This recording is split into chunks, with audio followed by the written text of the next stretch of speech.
Hello, welcome back to Bridging the Gap. My name is David James. We are here with Bridging the Gap. We are a local producer. We are not part of PAC 14. We use this platform to bring forth information, but once again, the information we bring forth is not the thought and feeling of PAC 14. We do appreciate them allowing us to use this as our avenue of bringing forth information, and we hope you enjoy.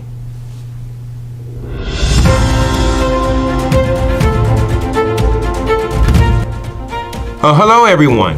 Welcome back to Bridging the Gap. My name is David James, and I'm here with Pax Garcia. Pax, welcome. Nice to meet you. Yes. Pax here is with TP USA. He's also a student over at the college. Yes, and him and I actually got to meet each other in the Young Republican environment. Yes, in the Delmarva conservative movement. Yes. Can you tell us a little bit about yourself? Sure. So I'm a student at Salisbury University. I'm a bit of a non-traditional student in the sense that I'm 25 years old. I took a gap period between getting my associate degree and coming back to college. Mm-hmm. So I'm back at college at Salisbury University, and I'm studying applied mathematics and computer science. So it's a great time. Nice. And in the evenings, of course, I spend my time with different people doing politics, doing what I can, trying to contribute a little bit.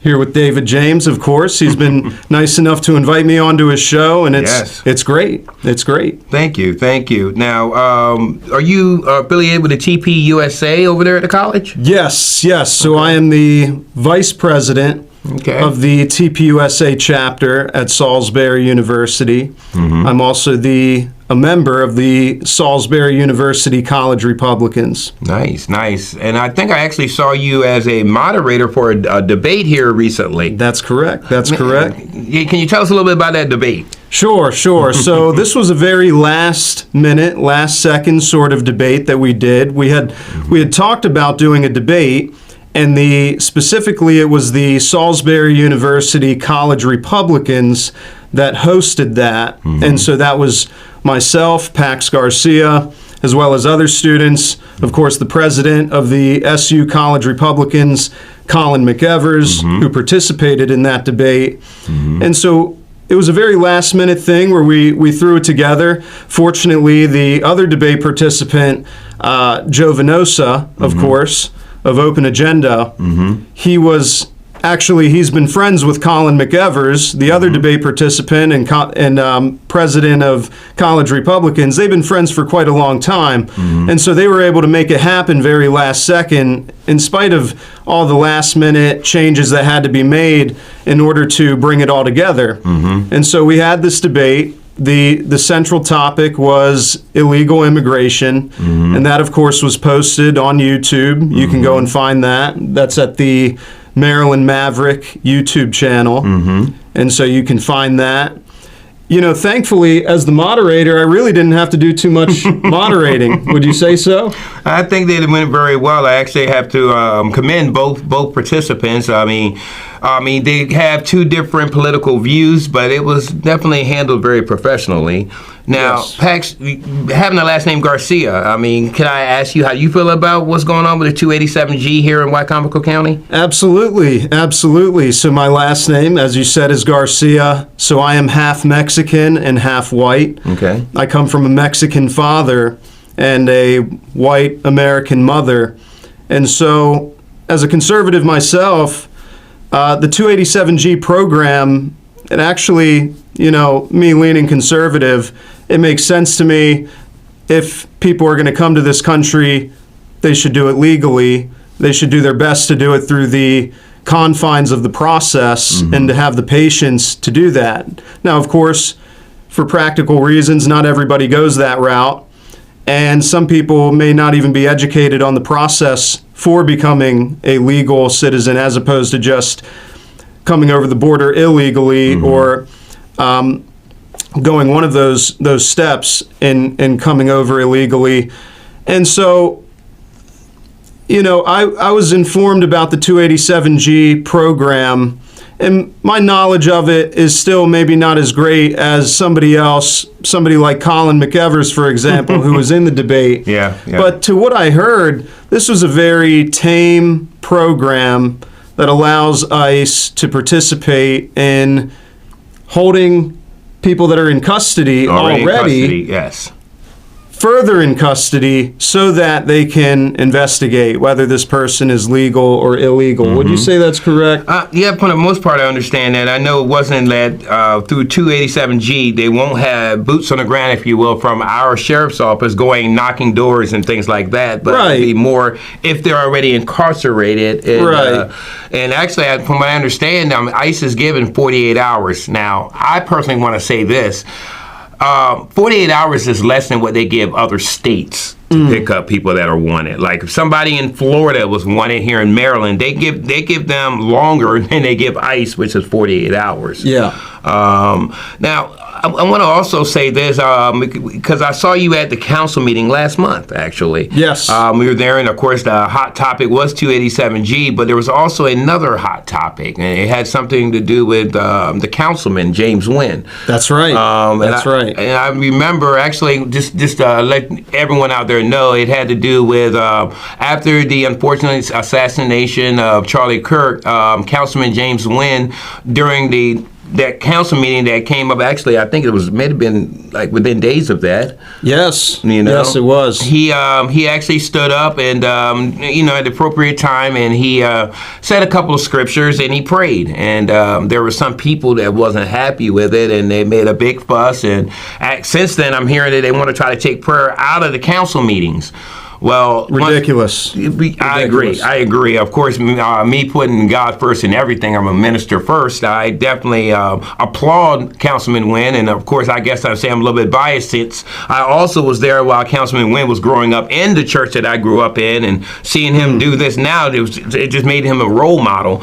But I remember, I actually had an opportunity to speak there, but I remember you walking up to me and asked me, did I speak? And then you said, okay, and then I noticed that you went up and spoke. Yes.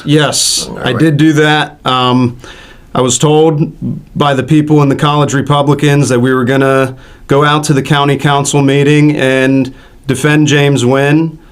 Of course, I saw the clip where he read from Scripture, from the Bible, about 2 weeks prior to the date that a couple of us college Republicans went out and defended him. And so we did so during the open discourse, open comments, public comments section of the county council meeting. This was in early October, so this month. And we went up there, a number of us went up there and said some things in order to defend him. Of course, Christianity is the foundation of the United States of America. The ethics, the culture, the faith, the beliefs in Jesus Christ and the Holy Trinity, this is the foundation of America. The founders, of course, were mostly Christian. Mostly, they were Protestant Christian. Now, I myself am an Orthodox Christian, but at the same time, Protestants, Catholics, and Orthodox Christians, we all believe in Jesus Christ as the Son of God. And so this was very important to me personally to go up and defend Councilman James Wynn. And I knew that 287G was also a hot topic, but a couple of us from the college Republicans, we decided to, instead of speaking on 287G, although a few of us did speak on 287G, several of us said, let's focus on Christ. Let's see what happens. Let's see if we can go up there and actually make a difference in some way. And what some people noticed, and of course it's hard to quantify this, but some people noticed that after we started speaking one by one, different Salisbury University students and different young people of Generation Z that are not Salisbury University students but heard about this event through the college Republicans, after we began to speak and preach the name of Christ here in this public comment section, we saw a lot of the people that were left-leaning on the 287G issue then invoke Christianity as a reason for why they should be opposed to 287G. So we found this very interesting, how just by our presence, we were able to sort of maybe influence the conversation a little bit. And so us young people, it was especially young men who were there, we are very vibrant, you could even say very convicted about our faith and even about our politics. Absolutely. And so we'll be out there time and time again. Christians in this area, the Tri-County area, are very united, regardless of denomination, regardless of Orthodox, Catholic, or Protestant. We're very united, especially when it comes to many of the political issues of our time, of our country, and of our local area. And so that's what it was. We were very happy to go out there and defend Councilman Wynn. Absolutely. And Councilman Wynn, he spoke to me and he said, thank you for that. And I tipped my hat off to him again, just like I did at the county council meeting. And we'll be out there again if we need to be. If they are going to remove prayer or the ability in any way to read from the Bible, for example, or to pray during a local government meeting, that's not going to fly. That will not fly with the voters, both Republican and Democrat, and I'll even say many independents are not going to be okay with that, whether it's because they're Christian or because you're censoring free speech, which after all is what Charlie Kirk stood for, who inspired many of us. So, yeah. Thank you. That's what it was. You know, I really, I almost got teared up. Actually, I may have teared up a little bit, seeing how many young people that was so on fire for the things of God. And standing up there, y'all were very, very much to the point and very respectful. You weren't confrontational, and I applaud y'all for that. Oh, thank you. Thank you. Yes, and I mean, I know as being a conservative myself, the foundation of God is what this country was founded upon, and we definitely need to if you don't stand up for something, you will fall for anything. That's correct. You know, that's correct. Now, of course, you know who said that? Somebody said that. Kendrick Lamar said that in his Section 80 album. I don't know if you're familiar with Kendrick Lamar's music, but interesting. Yeah. Well, okay. Yeah. Okay.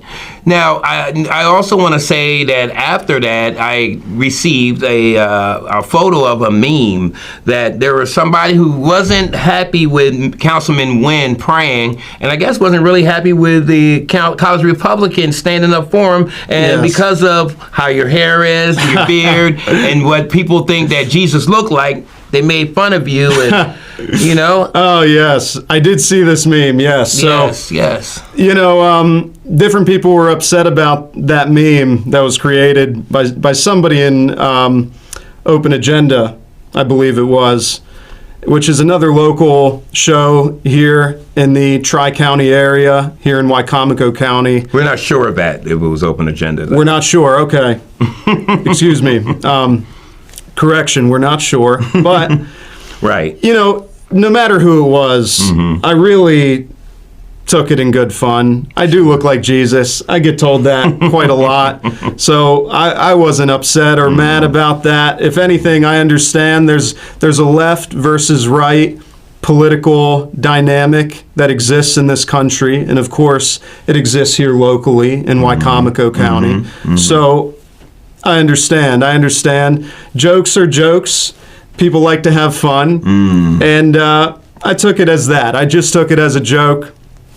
And that's really all it was in my mind. I respect you. I respect that. And of course, for someone like me, it kind of rubbed me the wrong way because, you know, you're standing up for the things that you should be standing up for, and people are making jokes about it, whoever it was. Yes. But I have to commend you, young man, because you didn't allow that to deter you. You didn't get upset, want to throw shade at anybody about it. Yes. As a matter of fact, the next thing I know, you're right back out there again with people, and I applaud you for that. Thank you. Now, let me ask you this with TPUSA. Yes. What are y'all doing there on the college campus as of right now? So right now, the TPUSA chapter is really heavily affiliated with the college Republicans there at Salisbury. We only have so many people that are participating, and so we've really decided to, in order to increase the number of people in both groups, to bring them together, to really collectivize it or centralize it. I think that as time progresses, as we continue to talk to people and inspire people, we're really going to expand, and we're really going to have a lot of people. We're very active as a group of conservatives there at Salisbury, in the sense of going out and doing these different events. Of course, we attend the Delmarva Conservative Movement meetings each month. Appreciate that too. Of course, with Mr. President of Delmarva Conservative Movement, David James, sitting right here. So, and we also have done other things as well, like the debate, where we had at least 100 students. Sure. Again, like we said earlier, that was a very last-second debate. Next time, we're going to have microphones. Maybe we'll be in the auditorium. There you go. We'll have time to plan it all out, and we might get way more than 100 students next time. And, Salisbury University, it's a small state school, so we have something like 8,000 or 9,000 students there, if I'm not mistaken. It's somewhere around there. They seem to be growing. Yes. So those are some of the things we've done. We also attended, of course, the fundraiser event for County Executive Julie Giordano. Yes, you did. Who is the incumbent. A lot of you, actually. Yes. At least, I want to say 12 or 15 of us went out there to support. Actually, yes, it was 15 because we had 15 tickets. So we were able to get in without having to pay anything. They were kind enough to let us in and to join their event and to talk to people and to network, get to know everybody. We had lots of people of different generations that were there, different age groups, that really commended us for being of Generation Z, younger, and being so interested and convicted to get into the political arena to the best of our ability as it currently stands in this county. So yeah. And by the way, I gotta thank y'all for I seen your new picture for the Young Republicans, and I think you included my wife and I haven't been included with being young in years, so I appreciate you putting me into that. Of course. When we come back, we'll be with one of our guests here, but Pax will be joining us as a host and going forward with Bridging the Gap. And again, he mentioned Colin McEvers, who is actually one of the launch host. He still is part of us, along with, he does with Maryland Maverick. So we're looking forward to doing a lot of great work with you there, Mr. Garcia, and welcome aboard. Thank you so much. It's been a pleasure. Yep. I look forward to the next segment. All right, stay tuned.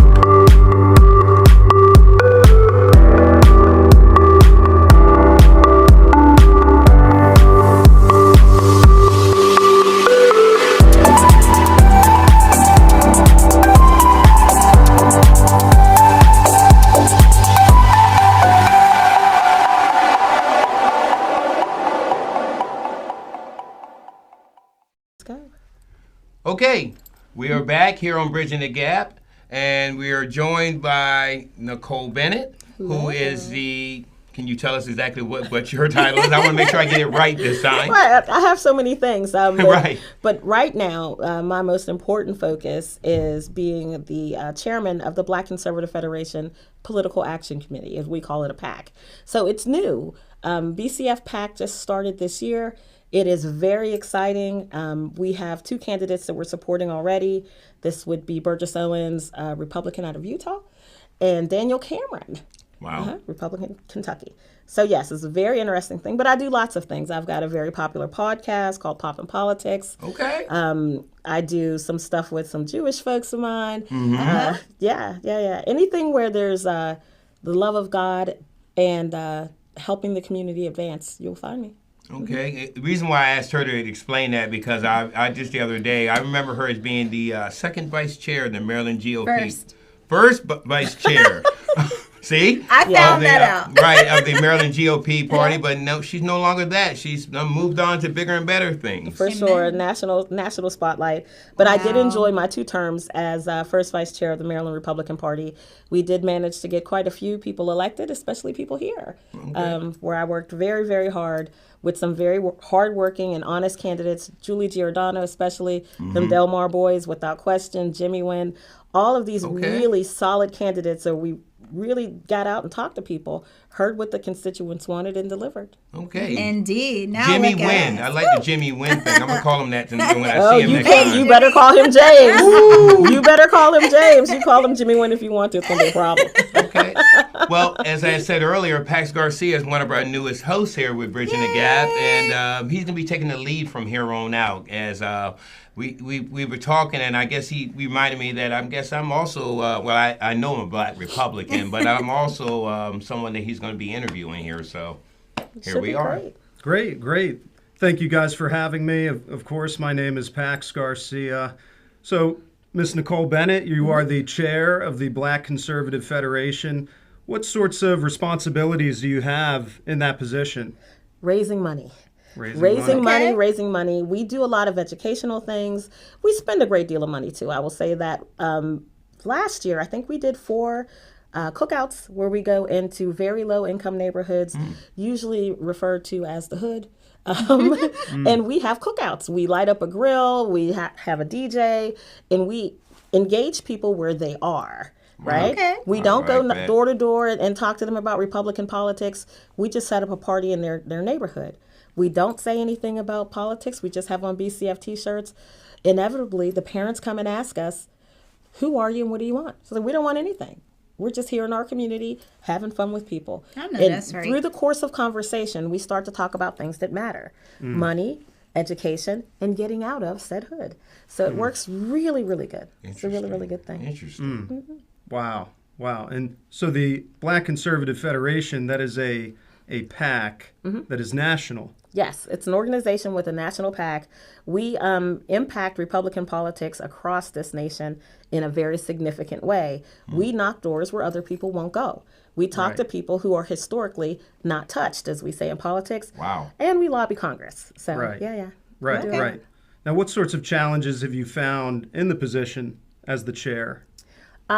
So for Black conservatives, the biggest thing that we find is people who don't believe that we're actually conservative. So it's a rare occasion where you run into another Black person who's also a conservative and you say, well, you're not conservative enough. We don't do that. But we do get that sometimes, that pushback from people who are maybe 60 plus, 70 plus, who have not really kept up with the speed of politics lately.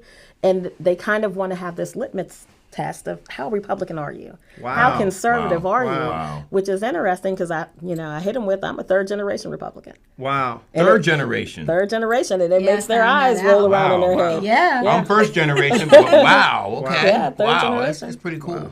So when you travel really across the entire country? Absolutely. Wow. Headed out to California next week.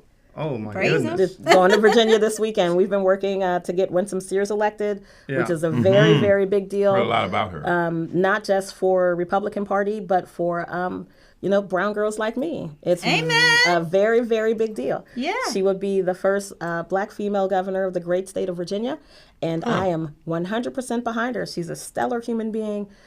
She has led the way her entire political career, and it is just awful that the NAACP, the National Association for the Advancement of Colored People, Right. the NAACP, has chosen to support Abigail Spanberger.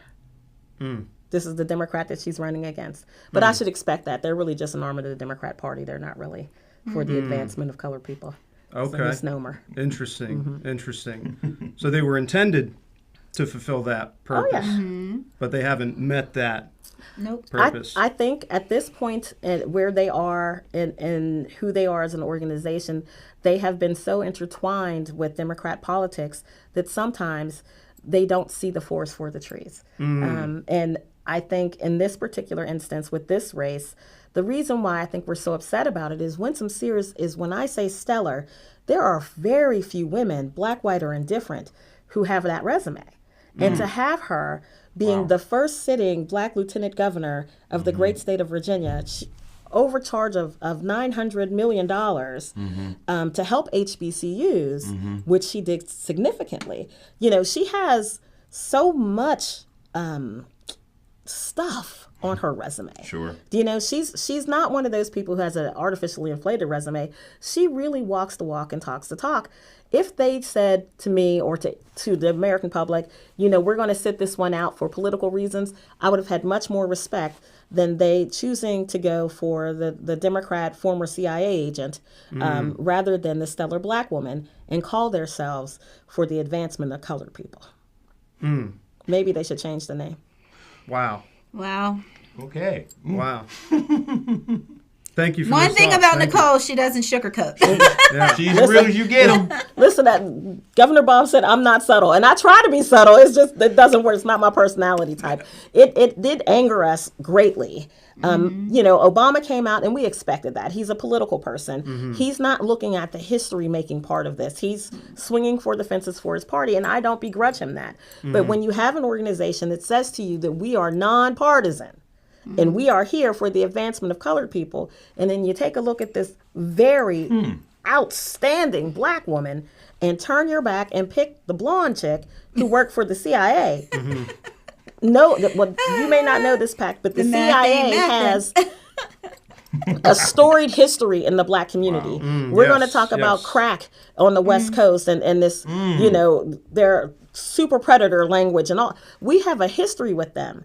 So to look at this stellar black woman and say no, but say yes to someone, and I'm not saying that Abigail Spanberger was a part of that, but she's a part of that team. Yes. To say yes to that is difficult for me to, as a black woman, to sit and not say anything.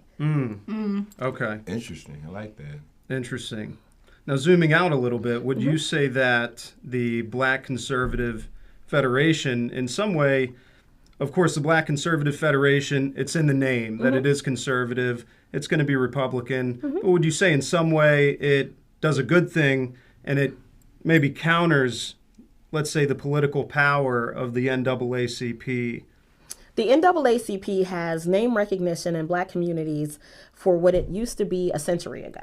Okay. Right? What it did in you know, the early 1930, 1940, 1950, during that civil rights thing, and a little bit, probably I would give it to maybe the 70s, early 80s, before it became just an extension of liberal politics.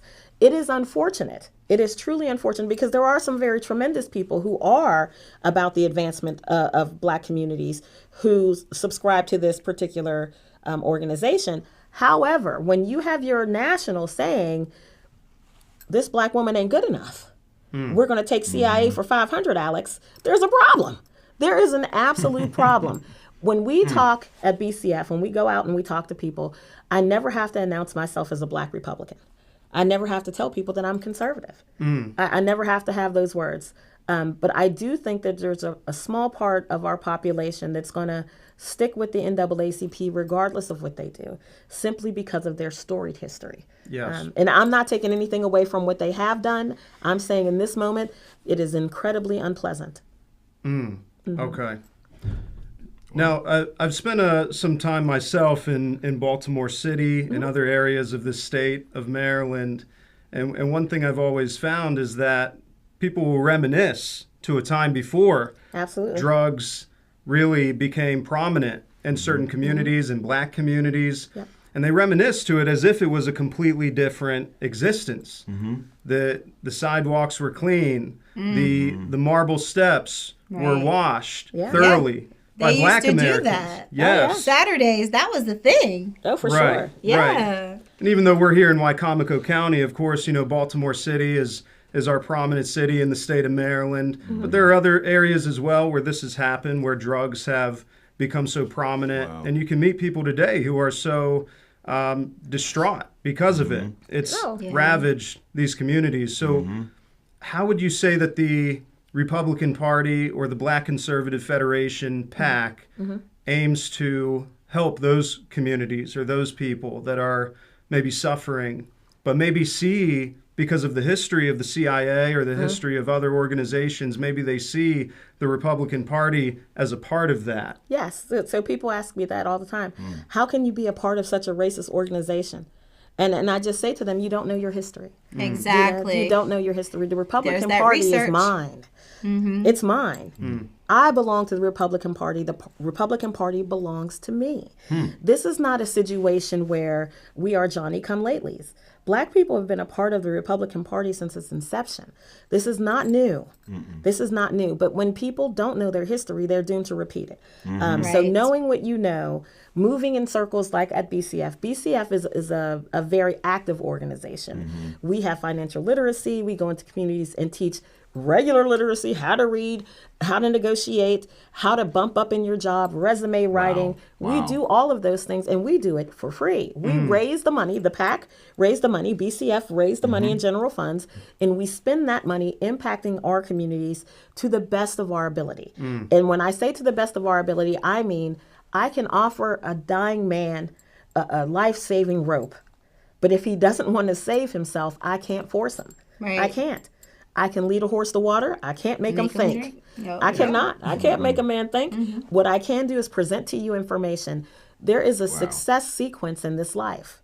And we talk about it all the time. And when you sit down with, they call themselves the Black intelligentsia, but when you sit down with thinkers like Delano Squires, you may know him from Blaze Media, from the Heritage Foundation, Ian Rowe, who opened up a chain of schools in New York City that teaches classical education, sitting down with these men, and they will talk to you over and over again about the success sequence, which is graduate from at least high school, at a minimum high school. First do that. Graduate from high school, yeah?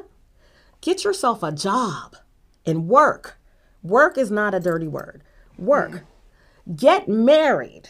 Then have a child. How about that? And here's the thing about the success sequence. And it's order. It's in order. You have to do these things in a particular order. You may not take a bride until you can put a roof over her head and cover her. You may not bring a child into this world until you can provide for it. What has happened is that so many communities, not just the Black community, but so many communities have messed up that sequence because the federal government has gotten so large that it steps in and says, oh, don't worry, we'll take care of it. We're not going to let you starve to death. We got you. But the truth of the matter is they only give you just enough to keep you begging for more the next month. So you're not advancing.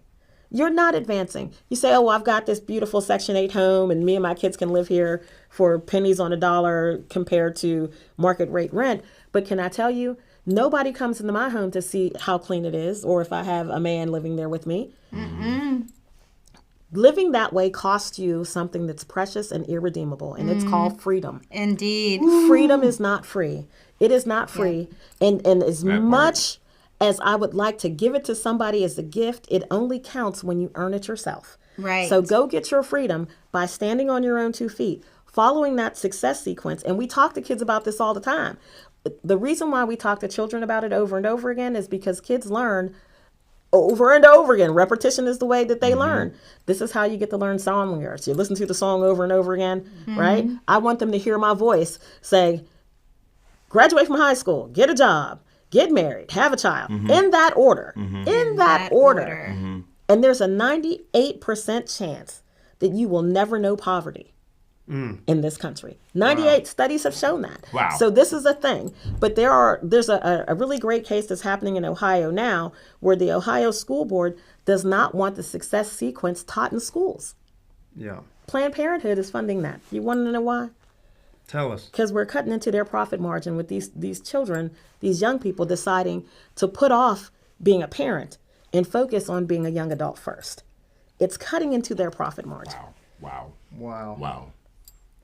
Wow. Now, you said something there that was very interesting to me. So the success formula, Success sequence. the success sequence, I think of it as a formula in my head. Excuse me. So, a lot of people, they might think of success as about money, building your resources, building your capital, maybe starting a business and being successful that way, or getting a college degree and going that way.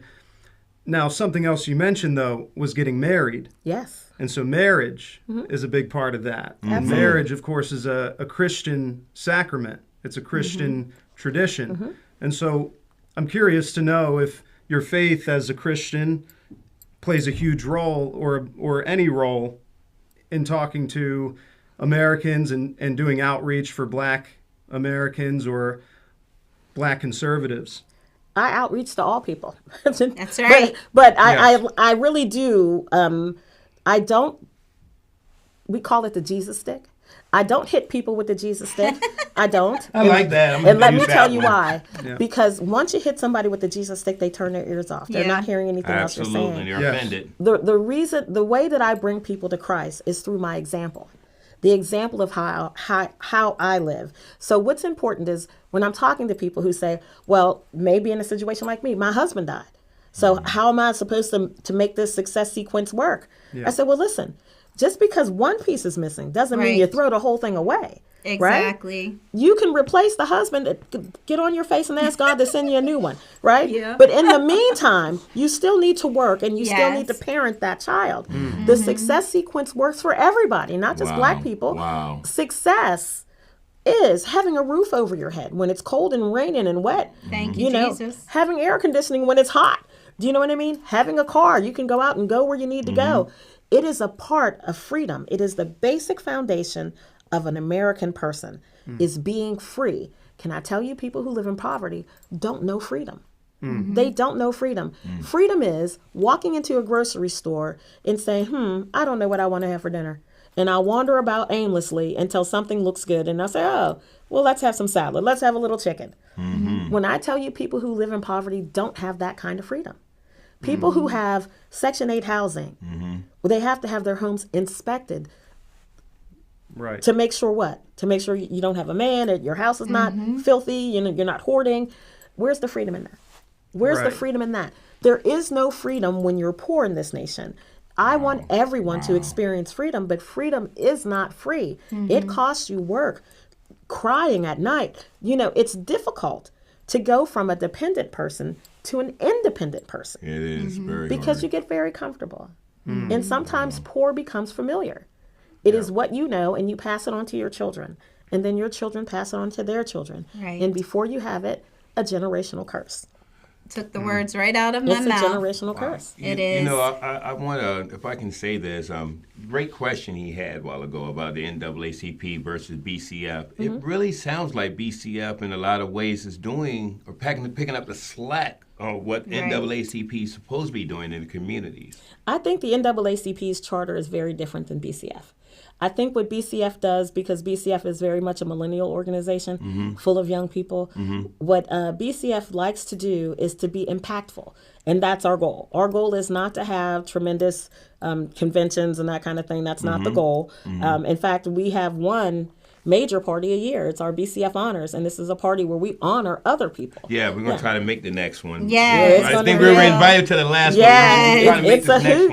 one. People think that, BCF is known for throwing a great party, but BCF is known for knocking doors, supporting candidates, lobbying Congress, working with the powers that be to impact the community. We don't want to just talk about it. We be about it. I mean, I hate to love put it. it in that basic love it. language, but, when you see a hungry person, it's one thing to say, oh, well, there's a hungry person. We should count that person, put a tick on the list. Wow. Somebody calls somebody, there's a hungry person, versus feeding the person who's Feed 'em. hungry. You got to feed them. Feeding the person who's hungry. That's the right thing to do. Not only the right thing to do, that's community building. And that's what BCF does. We build communities. Now, are we definitely conservative? Without question. We stand on those principles and traditions right. that our grandparents taught us.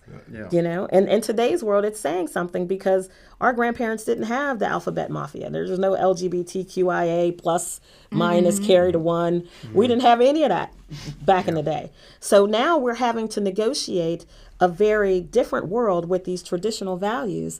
And sometimes it doesn't work. Sometimes there's no middle ground for us to stand on. And in those times, that's when you'll see the conservatives step up a little bit more than the traditional values, but it's all to the good. Our goal is to have better communities for everyone, not just for Black America, but for all of America. So my question is, how do I become a member of the BCF PAC? Listen, so you just go online. It's BCF Action or go info@BCF Action if you want to send an email. Go onto the website, click membership. I think it's $35. I'm not sure. Click in. And Okay. listen, We're going to try to put that at the bottom of the screen. Indeed, So yes. others can reach out to it. Wow, I would love to continue this conversation. Indeed. Time doesn't allow us to go too much further here, but thank you. You're Thank you for welcome. what you're doing. PAC's awesome job. Pax, you got any more thank you. questions for me? I know I just kind of started prattling no, on. no, he's awesome. I mean, I would love to have you back, and we're going to be actually on site with our next part of our interview, but or off site, not here. But I want to thank you once again for coming. Listen, Thank you. You guys Seriously. should come and hang out with us at BCF Honor so you could see. We will be there. We're going. We're all going. of our- Sure. Well, I know Sissy's coming. You can bring your husband if you want Well, to. I mean, Right? wherever she go, I'm going. And Once Pax, you're again. absolutely welcome to come. Thank you It so is much. definitely a star-studded event. It is the Yes. payoff for working so very hard. And Was that the dinner that was at the White House? No. no. Mm-mm, So that was when we were driving around looking for parking. That was that event. that was the inaugural ball. No. No. I mean, you said us something right before Valentine's Day. Oh yeah, that was it. That was BCF because the president was there. Yes. Wasn't Tiger Woods there too? Yes. We missed Tiger. Yes. So Wow. it's usually Wow. around my birthday, and I hate that. That if I could change one thing. Do you really hate to be around everybody on your birthday? Yes, because I'd rather be laying on the beach. I'd rather be on a cruise. I'd rather be somewhere else. But Deontay Johnson, who is a tremendous leader of this organization, you should get his book. He's also very devoutly Christian, and it talks about his walk into politics as a Christian person, and his vision that he's gotten from a bird's eye view of watching this crazy thing that we call life happening in front of people who want to stop you from having such a good life. I mean, it is absolutely lunacy the things we go through, but Deontay has decided that February is the month. And I'm like, great, I can do February. He was like, okay, we're going to do it on or around February 22nd. It's my birthday. It's my birthday every year. Mine's the 27th. Every- I understand. Oh my gosh, it just Our burns me anniversary up. is the 25th. Oh, I remember.